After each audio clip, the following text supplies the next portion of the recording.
Hampton Roads, welcome once again to another edition of Behind the Scenes. I am your host. My name is Hector Landrau, and I want to thank you for tuning in this afternoon. It's a beautiful day out there in Hampton Roads. I hope you're out there and enjoying it. This lovely 4th of July weekend. Thanking God, number one, first and foremost, for our true independence. And then, of course, the armed forces, the folks who protect us every single day to allow us these freedoms. Thank you very much once again for tuning in. Before we begin, as always, I want to take the opportunity to give credit where credit is due. Some of the folks that make behind the scenes possible. First and foremost, I want to thank Bass Clef Entertainment for their financial contribution. They make this show happen. They allow for the artists and individuals who come into this radio show to give an opportunity to express themselves and showcase their talents. Secondly, I'd like to give thanks to Arts Media Entertainment Network for providing the media content that is being seen right now through live.bass, B-A-S-S, clef, C-L-E-F, ENT.com. If you'd like to see the show live right now, tune in. Again, the address is live, L-I-V-E, B-A-S-S-C-L-E-F, ENT.com. You can actually catch the show right now. I'd also like to give thanks to the Virginia School of Hand Drumming, which is led by master percussionist and teacher Ronald Prescott. If you are interested in getting lessons, hand drumming lessons, just tune in, or actually you can log in to www.bassclefentertainment.com, or if you want more information, you can email us at info.bassclefent.com, and you can ask us questions about how to get lessons from Ronald Prescott at the Virginia School of Hand Drumming.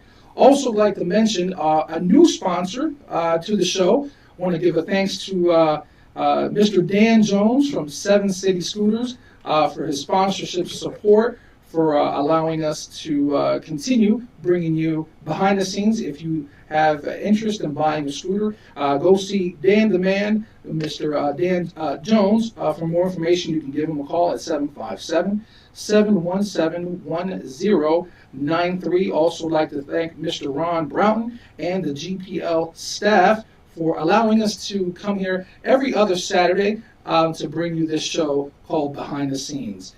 With us today, I have a very special guest with me live in the studio. Her name is Karin Rojas, and she is a fashion designer. Is that correct? Yes, sir. All right. Well, we want to thank you for coming and spending some time with us this afternoon on a lovely day. You could have been anywhere, but you decided to be here with us. So we're going to go ahead and jump right into it. Karin, once again, thank you for being on the show. Thank you so much for your invitation. I'm very excited to be here today. Awesome. Well, always we have an opportunity to come in contact with some of the best performers, some of the best musicians, and now we have an opportunity to bring you one of the best and up-and-coming rising star in the fashion industry. Again, her name is Karin Rojas, and if you have any questions for her, by all means, give her a call. You can reach her here in the studio live, 757-624-9723. Again, that number is 757-624-9723. I had an opportunity to meet Karin some time ago while she was actually getting her business off the ground, and now she has been a lot more successful than her previous years, and she is now making a name for herself in the Hampton Roads area. Is that right? Yes, sir. Well, you know what? Let's go ahead and give us a little bit of introduction. Let our listeners know a little bit more about you. You are from here. You live here. Yes, I live in Virginia Beach. In Virginia Beach, but you're not from here, actually. You are from... I am from Lima, Peru. Lima, Peru, which if anybody has ever had the opportunity to go there, or has planning to go there, by all means, it is well worth the trip. It is a beautiful place. It is, the landscape is just wonderful. Tell us a little bit about Lima, where you grew up. Okay, well, it is a lot different from the United States. You know, we are very family oriented. We love to dance. We love to cook. We just love to party all day long. It's such a different culture. It's beautiful there. Natural resources. We are very strong there in the natural resource industry, and also as well as fashion. We are very strong in the fashion industry as well. Um, and well, actually, my family members are the ones who gave me that inspiration into going into that fashion industry. So I'm staying very truthful to my culture. Well, you mentioned cooking, and me being a person who enjoys the fine culinary arts. Maybe one of these days you may uh, give me the invite to come and have and enjoy some of that wonderful Peruvian dinner. I mean, maybe a good chance to taste something maybe that you cook, maybe perhaps. That will be wonderful. Well, you heard it here live on behind the scenes radio show. She has offered the opportunity for me to come and dine with her, and that's an excellent thing. You mentioned family. How important it was your family? You mentioned they were your inspiration based on you getting into this fashion industry. How did you know that was your, in a sense, passion? How did you know that was going to be a career choice for you? Well, I knew that from being a child. I lived with a family member who had a huge sewing studio. And as a child, I was the type of child who would be running a corner, watching her, staring at her without saying a word. And I thought it was very interesting, like the stuff that she would make. I would see the clients, the fittings that she would have at her home. And I remember just picking up the pieces of fabric. I will get the stuff from the trash, and I will actually make the little dresses, the little skirts from my Barbie dolls. And I got in trouble for it, but I mean, I'm here. So, I mean, you mentioned feeling, and that's actually a wonderful thing. A lot of individuals who start off in this sort of industry actually start off by watching someone else. And as you mentioned, you saw, this is a family member that you saw, Yes. and you just had this certain feeling about this. You knew maybe not so much what to do, or in a sense, having some sort of skill level at this point, but you knew that this was a growing passion, something that you wanted to do, that's a wonderful thing. Uh, Give us a little bit more. Give us as you growing up as a child, Okay. you wanted, you started making these small things, but sometimes as a child, it can become a passion at one point, Hmm. but then you lose interest. Like my son tells me that he wants to be a fireman, and or he wants to be a doctor one day, and he even tells me he wants to be a superhero the next. Sometimes we see certain things, we see certain influences in our lives, we grasp to those influences, but then later on we lose that passion. What age did you actually leave Peru? I left at the age of 13. Okay. And again, just living with this family member, I made a lot of clothes, garments for my Barbie dolls. And then I remember that was at the age of 7, 8. At the age of 9, I remember that I made a pair of socks for my neighbor's baby. Then I actually stopped sewing. I stopped making anything. Um, I was led more into the artistic, painting, sculpturing, drawing, charcoal pencils, Hmm. and I went more into that. I had a lot of drawings. I won a lot of art competitions. My artwork was displayed in many galleries in Peru, and when I came to this country to stay in Norfolk, I again I did not speak English, but I was very competitive in the visual arts. So, having that said, I was very strong in that. I was very artistic, very creative. And then little by little, I would like make alterations to my clothing for myself and other people, family members as well. Then later on, I had an interest in graphic design. So I was majoring in graphic design at ODU after I finished my TCC, my social science degree at TCC. So I started with the graphic design business. I opened a small business. I started doing logos, doing posters, doing web development when it was new back then. So at this time, The again, fashion. that interest was there, but it was Mm-hmm. being superseded by another passion, of course, which Exactly. is the artistic side of it, which, in a sense, it correlates. The two go together, Mm-hmm. because there's a lot of sketching that needs to be done. I did a little homework on fashion, and there's a lot of artistic drawing. There's a lot of sketches that are actually done prior to even a design even being put on the table. Exactly. So Yes. that artistic background played an important part into what you were doing. Now, I didn't mean to cut you off, but you did mention one thing. You came to the States, number one, challenged because English is not your first language, and of course, coming into an area which is different and culturally wise and people wise, and so you're dealing with a lot of adversities right off the bat, and here you are, and you took that not as an opportunity to look back and say, well, I'm just going to become a part of the wall, I'm just going to be a part of the furniture, I'm going to stand back, and I'm not going to allow myself to blossom, to flourish. You took that as an initiative. You took that as something and said, okay, give me the ball, I'm going to run with it, and I'm going to use what I have to become successful. Now, offline, you were telling me that when you came here, you got there was a certain someone, there was a special person in your life Yes. that kind of gave you that push, that and even more incentive. Um, Talk to me a little bit about that. Okay. Well, again, what my strength was in visual arts. So I started, doing graphic design, and that went well. I love, you can always be creative. I was like, hey, I can do your website, I can do your logo. I was actually advertising myself. But since I was continuing to do alteration services for students that came to ODU or TCC, I had these connections. I was doing just small alterations here and there. Um, I started to do my um, internship with Dress for Success of Now, Camden I'm going to Road. cut you off right there. Before we jump into Dress for Success, we're going to touch that. We're going to talk about that. First, Okay. we're going to take a quick commercial break. Again, if you want to ask any questions for Karin Rojas, you can call her here, 757-624-9723.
Back with Behind the Scenes, Hampton Roads. Once again, thank you for tuning in this lovely afternoon here at 1350 WGPL with your host, Hector Landrau, and my special guest this afternoon, Ms. Karin Rojas from Zulema.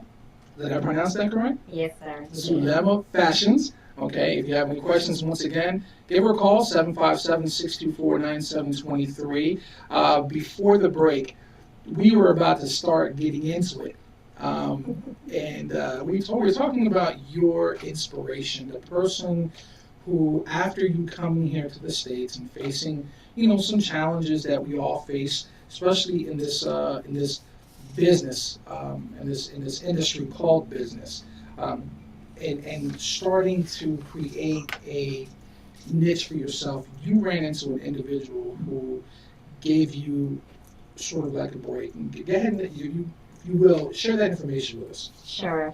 As a major in fashion merchandising at ODU, like I said it before, my major was graphic design, so I decided to go into the fashion merchandising business.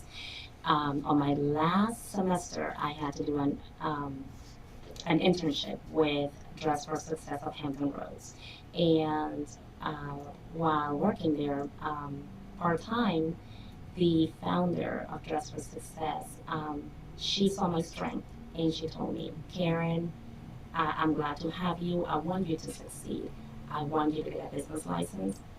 Here's my garments. I want you to alter them for me. I'm going to pass around business cards. Give me your business cards by this date. She gave me the strength that I needed, the motivation that I needed to look at my skill as a business. She is very professional. She told me how to dress.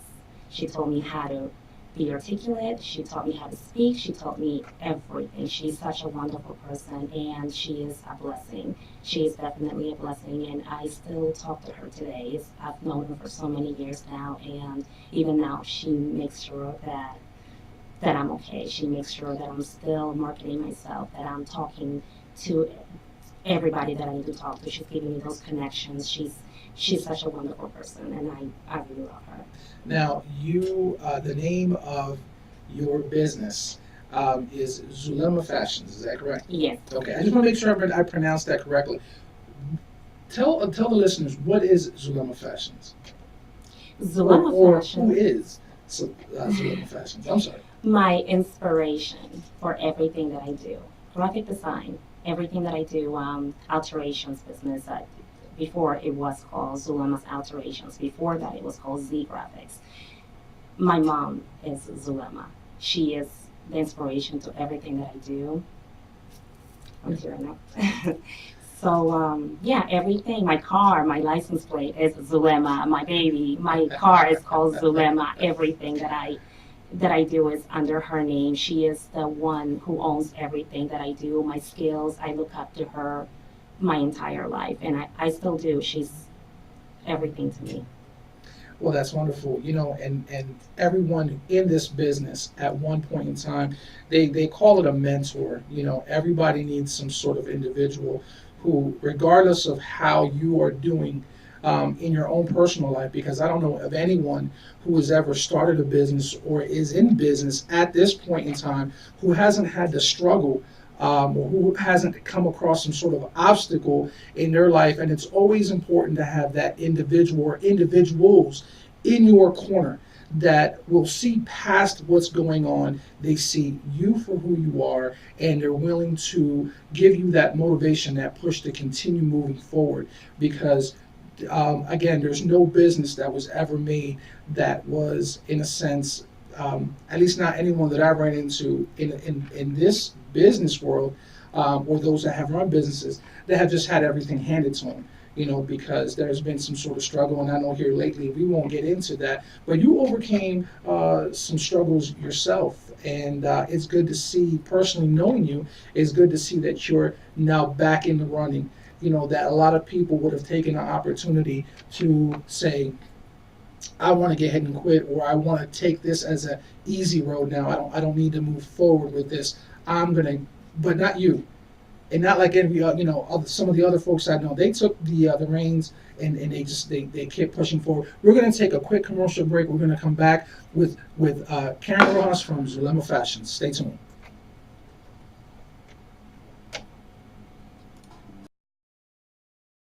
We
are back with Behind the Scenes. We are having a definitely a beautiful, wonderful discussion here with owner, CEO of Zulema Fashions, Karin Rojas. Thank you once again for coming onto the show and allowing us to pick your brain a little bit.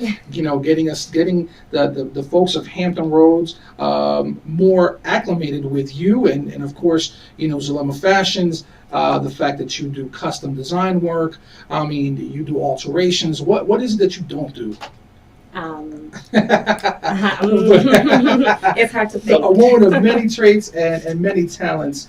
You know, we are talking about the business of fashion now, and we want to kind of ask just a few questions, kind of get you to just to pick your brain a little bit. You know, there was a text message that came through, and someone wanted to find out, is there any formal education needed to becoming a successful fashion designer? There's definitely education that you need to become successful in the fashion industry. Anybody can make a piece of clothing, but to be able to market yourself, to be able to do what is needed in the industry, you definitely need a fashion degree. I will suggest a custom design degree. You will need sewing skills. That is the most important part. Be realistic with the industry. Don't look at the industry from the eyes of a consumer. It is a lot different than what people think it is. You need to have a fashion show skills. You need to be able to pick the models. You need to be able to pick the image that you want people to identify you with. You definitely need that schooling. You definitely do. Excellent. You mentioned one thing out of that whole thing. You mentioned the word realistic. What does the word realistic mean to you? Okay, I'm glad you asked that. While talking to friends and family members and customers, a lot of people think that coming into the fashion industry is like a sexy career. It's fun, it's beautiful. I like to shop. I like, you know, but it's a lot different than that. Again, I don't. When you are a consumer, you look at fashion, the fashion industry in one way, but when you actually go behind the scenes, behind those curtains, in order to make a garment, you need to put 16 pieces together on a curved body. And if you don't have that engineering mentality, you will not be able to succeed. I mean, if you have that drive that you need to be able to be involved in every single aspect of merchandising, of garment construction, you will become successful. You need to be motivated. You need to be there all the time. You, it is a lot different. So when you say be realistic, that is that is the realistic about the industry. That is what it is a lot different when you are involved in it. You would know more than I would. Is it a competitive market? It is a very competitive market, but if you think of it as okay, it's too competitive, I'm not gonna get in it. Don't be afraid. Push yourself. You can make it. There are so many possibilities within the fashion industry, and if you have the drive to make it, you will. Have trust in yourself. That is one of the main things in success. Now, as a designer, how do you know, with so many fashions that come, and normally now me being a male, and although I tend to like to think in my own head that I have some sort of fashion sense, how do you know what trends are hot and what's not, and what's picked and what's not picked from a designer's point of view? Right, and when you're involved in garment construction, you need to know what's out there. You need to do your trend forecasting. You need to do that research. Look at magazines, go online, look at Vogue, just different magazines. You look at what people are wearing on an everyday basis, so that you can grab onto what the consumers are looking for. Look at the wants and needs of the consumer, and from there, after you do your research, you need to create your garments based on those needs and wants, and then go ahead and pass it on to the next person, the consumer. Is there a designer right now that you can think of in the top of your head who motivates you to continue moving forward? I am in love with the designer Lizzie London. She is fabulous. I met her about 2 or 3 years ago, and she is just a wonderful person. She has a high fashion sense and styling. She's such a sweetheart. I really adore her styles. Karin, I want to thank you so much for coming on to the show today. You have given us a plethora of knowledge and information when it comes to the fashion industry. Very quickly, before we wrap this up, if someone is right now listening in their homes, listening online, or via the right here through the radio station right now, listening to us live, and they want to get to know you, they want to come and see you, they want some clothing done, they want us for some sort of work, how can they get a hold of you? Visit my website, zulemafashions.com. I have my contact information there. And everything is everything, my email address, everything. Yes. Well, Hampton Roads, you heard it here first. Once again, we want to thank Karin Rojas from Zulema Fashions for coming on the show. We want to thank again all the staff and people who made this show possible. We will be on again in 2 weeks, so stay tuned for our next guest. Thank you, and God bless.